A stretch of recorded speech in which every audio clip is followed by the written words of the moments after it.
आप अब तक नाराज हैं मुझसे? तो क्या नहीं होना चाहिए? हाँ, होना चाहिए, बिल्कुल होना चाहिए।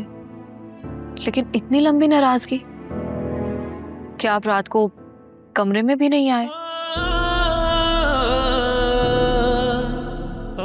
पता है, आंटी ने मुझे इतनी बातें सुनाई। यानी कि तुम्हें अपने शौहर से ज्यादा मम्मी के बातें सुनाने की फिक्र है? ऐसी बात नहीं है वासे। एटलीस्ट आप मुझे खुद को एक्सप्लेन करने का मौका तो दें।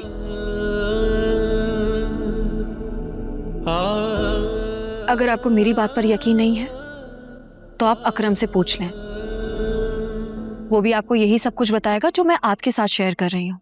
मुझे ना किसी से कुछ पूछने की जरूरत नहीं है, और अकरम जैसे बावले इंसान से तो बिल्कुल भी कुछ नहीं पूछना चाहता हूं मैं।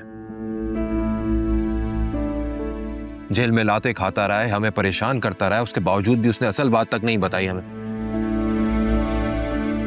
हम क्या पागल हैं जो पागलों की तरह दरबदर की ठोकरें खाते फिरे उसकी वजह से? तुम्हें जरा भी अंदाजा है कि बाबा हार्ट पेशेंट है, अगर उन्हें कुछ हो जाता तो कौन जिम्मेदार होता? हाँ, अपनी फैमिली की तकलीफ पे तुम 200 की स्पीड से भागी दौड़ी चली जाती हो, यहाँ की तकलीफ का तुम्हें कोई एहसास ही नहीं है। वहां से हमारी सिचुएशन बहुत अलग अलग है। फिजा और अकरम के दरमियान मोहब्बत शुरू हुई और किसी वजह से खत्म हो गई। अब जब एक चीज खत्म हो गई तो उसका जिक्र करके क्या हासिल?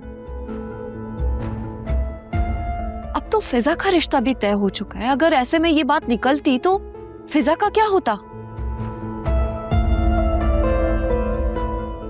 अकरम को तो कोई भी लड़की मिल सकती थी,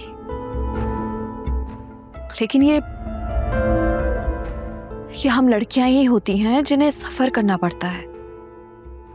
और ये बात आपसे बेहतर अकरम जानता है, इसलिए वो खामोश रहा।